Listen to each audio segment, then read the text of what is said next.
Welcome to Vices and Virtues, a series of animal stories for adults. I'm your storyteller, Matt Eddy.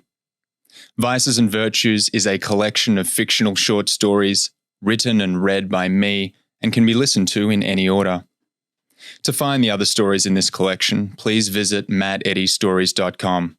There you will find new stories, podcasts, and upcoming events.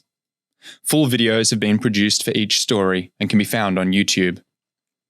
Today's story is about a father and his son. Please enjoy The Lion and the Cub.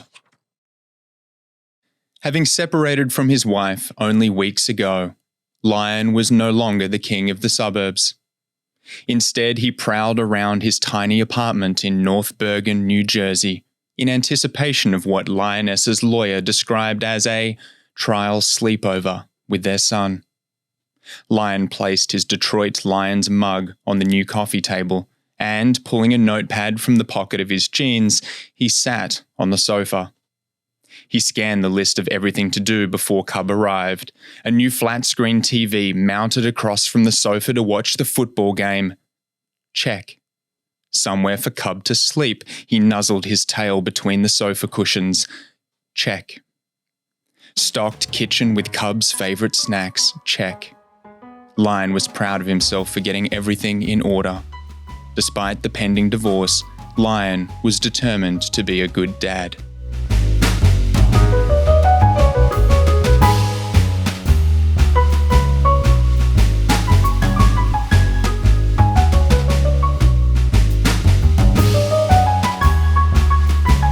With Cub due any moment, Lion bounded to the kitchen to set up the chips and dip before Detroit took the field. They needed to win the game to make the playoffs. Bonding time with Cub over football was exactly what Lion wanted.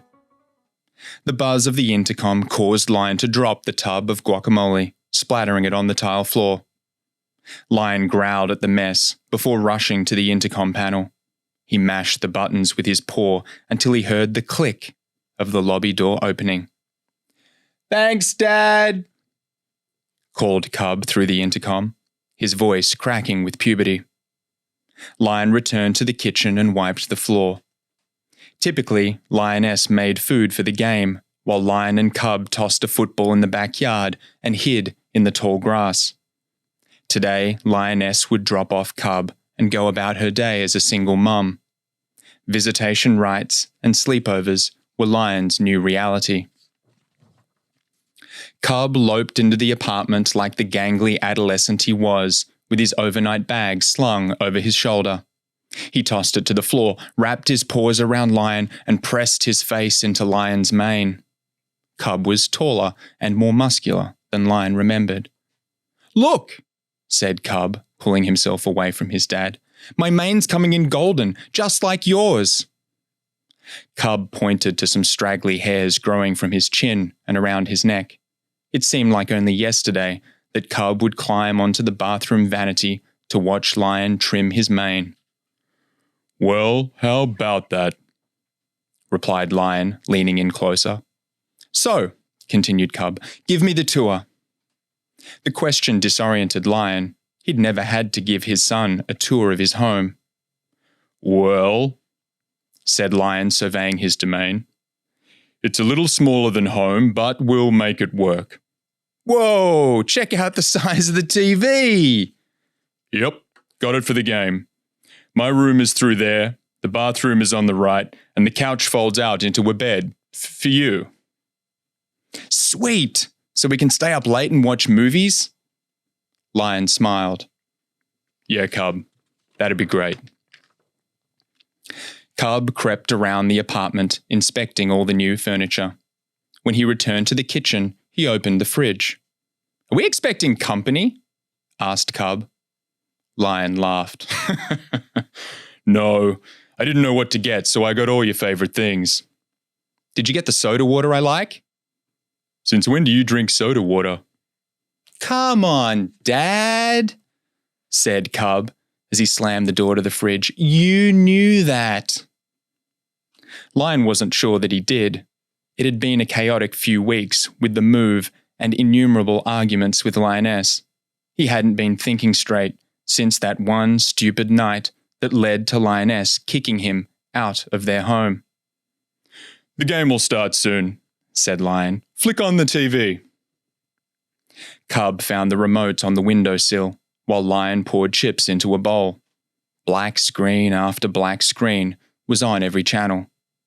"Hey, Dad," called Cub. "Did you remember to get the cable connected?" Lion pulled out the notepad and ran his claw down his checklist. He knew connecting the Wi-Fi wasn't there. He couldn't believe he'd forgotten the most important item. "Shoot," grumbled Lion. "All right, you. Let's get out of here. The game starts soon. Let's go to a watering hole." "We're going to a bar?" asked Cub excitedly. Lion nodded. Cub rushed to his bag and pulled his Detroit jersey over his hoodie. Lion grabbed his jacket, and they were out the door.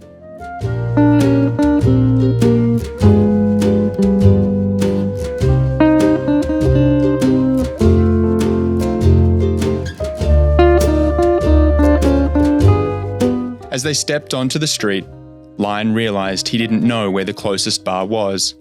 He walked toward the Hudson River, turning to see if Cub was behind him. Cub was standing on the sidewalk, holding a cell phone. "Where'd you get that from?" Lion asked.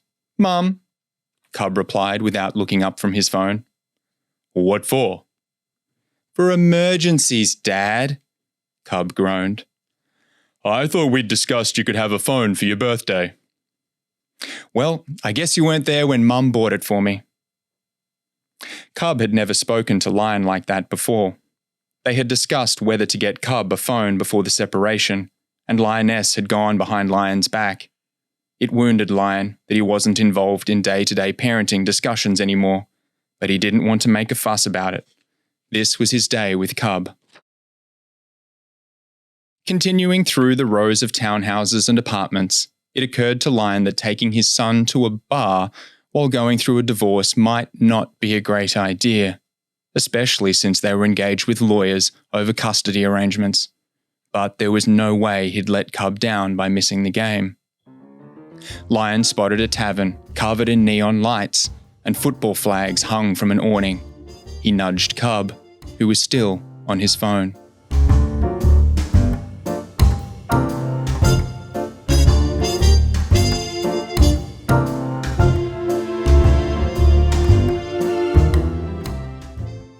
"Awesome," announced Cub as they entered.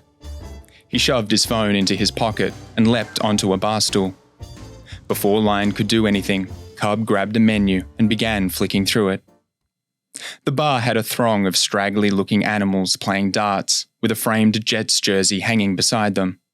Above the bar was a row of televisions, all set to sports channels, with a chalkboard beneath that read "Cash Only." Lion ordered a beer. "The game's already started," said Cub excitedly, pointing at a television. "Do me a favour," said Lion, pulling out his bar stool. "Don't tell your mum." Lion felt the temptation to ask how Lioness was, but it was no longer his place. Lioness hadn't spoken to him since he'd left the house. Text messages only, she insisted. She wanted a record of every communication so she could share them with her lawyer. Lion didn't want to put Cub in the middle of his failed marriage any more than he already had. He shook his head as he tried to recall the last happy memory he'd made with the Lioness and Cub as a family. "What?" asked Cub, tossing down the menu. "What's wrong?" "Nothing," replied Lion. "I love you. You're my perfect son." Cub turned back to the television. "He used to say, 'I love you too. You're my perfect dad,'" thought Lion. Cub had already reached an age where saying such things was no longer cool. He hoped his son would say it again one day. He needed to hear it. The barkeep, a goat with greasy hair and a black stud in his ear, slapped a coaster on the counter and placed a frothy beer on top. Cub and Lion ordered food. Once the goat had turned, Cub grabbed the glass of beer and took a mouthful. Lion and Lioness had never let Cub drink alcohol before. Cub flashed a smile, exposing his long canines. "Again," said Lion a little more forcefully. "Don't tell your mum." It saddened Lion that Cub had a new phone and stole a mouthful of beer. It wasn't acting out per se, but Lion was sure he was taking advantage of the divorce. Perhaps a little latitude is the only upside of a fractured family. A pity phone, a pity sip of beer. Lion just wanted his son to enjoy his time with him.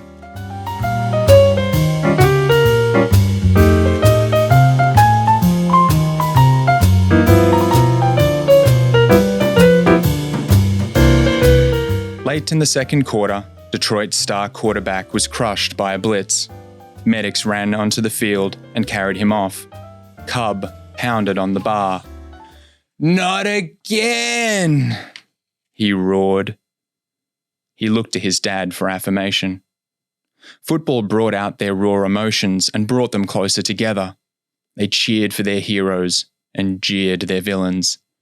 Every game watched was a shared memory, the frustration of a turnover and the joy of scoring.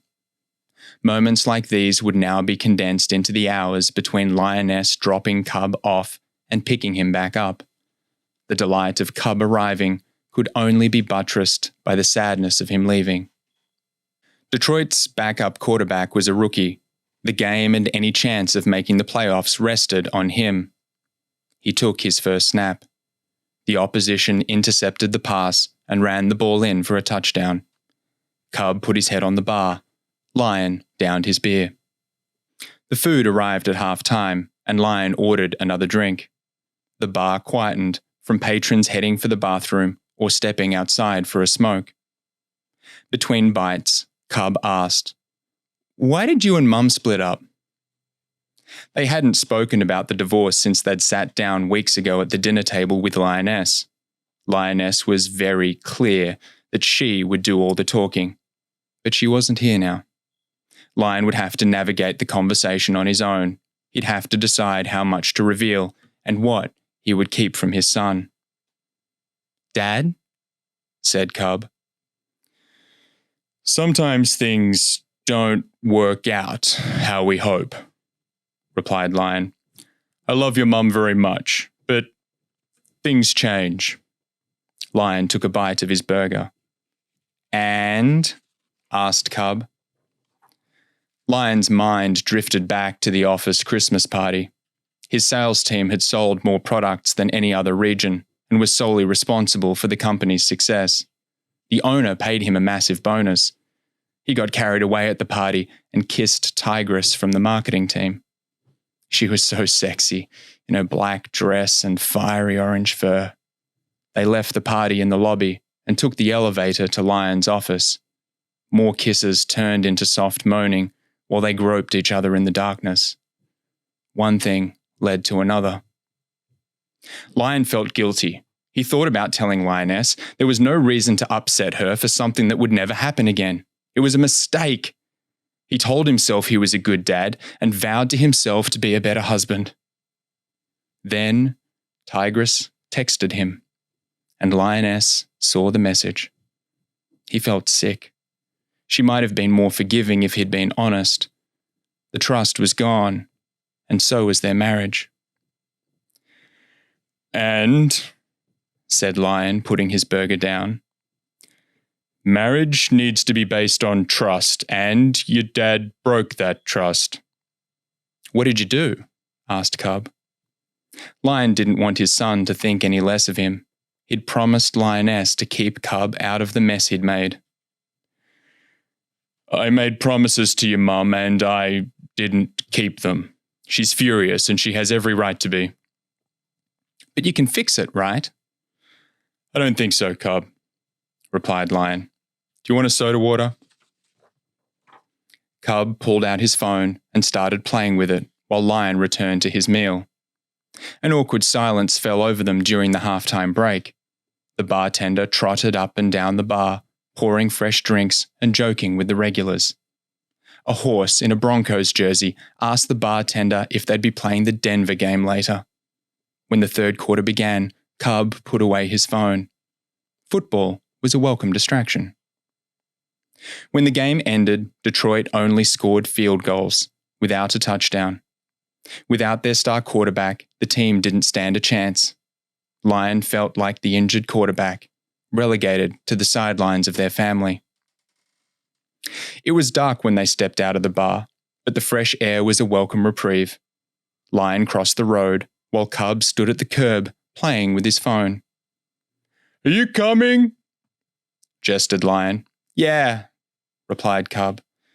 I'm going to call Mum if that's okay." Yeah, of course," replied Lion. Cub's tone inferred that he wasn't sure if he should be calling his mum while spending time with his dad. Lion wasn't sure what the rules were either. They continued walking toward the apartment, with Cub staying well behind, speaking on the phone. The thrum of traffic could be heard somewhere in the distance, occasionally punctuated by a siren. When they reached the apartment, Cub held up his paw and sat down on the steps of the apartment block. "Come up when you're ready," whispered Lion. He swiped himself into the building and ascended the stairs to the apartment. It pained Lion that his son had separate relationships with him and Lioness. The three of them were once a family that spent time together. They'd stay up late playing board games as a family. Lion tried to explain himself to Lioness, but it was no use. Everything he said seemed self-serving. He was angry at what he'd done and sad about what he'd lost. He walked to the bedroom and began looking through some unpacked moving boxes to find a board game for them to play when Cub returned.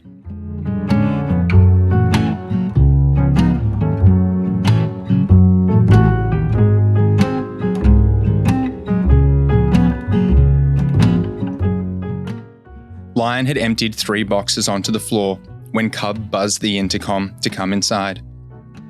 Lion hadn't found any board games, but that could also be part of the fun. The two of them could search for something to play. Cub opened the apartment door and slinked his way to the couch. He hung his head, not looking at Lion. "How's Lioness?" asked Lion as he mindlessly rearranged some books. "Mum?" asked Cub. "Yeah, your mum. Isn't that who you were talking to?" Lion could hear Cub shuffling around on the couch and went to check on him. Cub was curled up with his tail between his legs. He looked smaller and more fragile. What's wrong?" asked Lion. He went to stroke Cub's face, but Cub swatted him away. "Who's Tigress?" Lion's courage left his body. Lioness had promised not to tell Cub. They agreed on it. The divorce would be hard enough for Cub without losing respect for his dad too. Had Lioness told Cub everything? It didn't matter. His rage collapsed into cowardice. She works with me. Mum said you cheated on her." "Yeah, I did. Why?" I was drunk. I wasn't thinking. There's no good reason." Lion wiped his nose with his paw. "I thought you loved Mum." "I do." "Then why?" Lion didn't know how to tell his son how a marriage changes shape over time. When he first met Lioness, he was besotted by her and wanted to spend every waking minute with her. They had Cub and bought their dream house in the suburbs.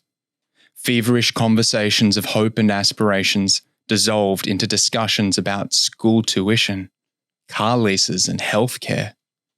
Mundane responsibilities weighed them down and they lost their spark. Lion wanted to feel the intensity that had been lacking. He never raised these thoughts with Lioness. Feelings of frustration remained locked in his head until they festered into bitterness. It ruined everything for one night of excitement. How do you explain that to your son? "I'm sorry," whispered Lion. I'm sorry." Lion remembered the first time he held his newborn son at the hospital. He promised Cub he would always protect him. How could he protect him now? Cub lay on the couch, his eyes shut, blinking only to let tears seep through. Lion remained crouched beside him, powerless to stop his pain. There was no point in searching for board games. The visit was ruined, and their relationship was damaged. Lion took off his jacket and laid down on the floor next to Cub. A vibration interrupted the stillness, and Cub reached for his pocket. "Mum's downstairs," said Cub. "Now? What? She's meant to pick you up tomorrow." "She's here now," replied Cub as he got off the couch. Lion stood up and followed him to the door. "But son, we can work this out." Lion placed his paw on Cub's shoulder. Cub turned quickly, and Lion's paw fell away. Cub bared his teeth. "I don't ever want to see you," growled Cub, grabbing his bag. Lion went to hug Cub. Cub raised his paw and left. Lion stood alone in the apartment, unsure of what to do. Without a plan, he chased after Cub, rushing down the stairs. But it was too late. Cub slammed the car door, and Lioness drove away. Lion sat on the front steps of the apartment building. His shock was replaced with horror that his son had stepped out of his life. He'd gone from a single dad to an absent dad. His deep, guttural roar echoed through buildings and set off car alarms until he slumped with exhaustion. He closed his eyes, but all he could see was the disgust on Cub's face. Knowing that image could be the last memory of Cub broke whatever was keeping him together. A piece of himself had driven away in Lioness's car.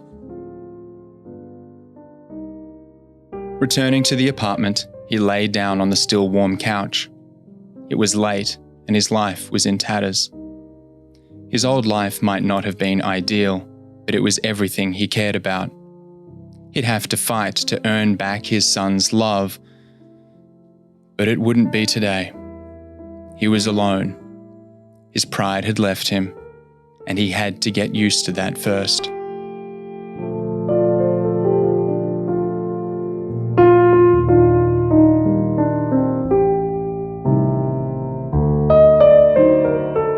The Lion and Cub was edited by Sylvia Schwartz and Todd Green. You can find the Vices and Virtues collection on Apple Podcasts, Spotify, and YouTube. To join the mailing list and receive updates, please go to matteddystories.com. You can also follow me on Instagram @matteddystories. For literary agent inquiries, speaking engagement requests, or publicity inquiries, please email admin@matteddystories.com. This story was dedicated to Andrew and brought to you by Hudson Valley Podcasting.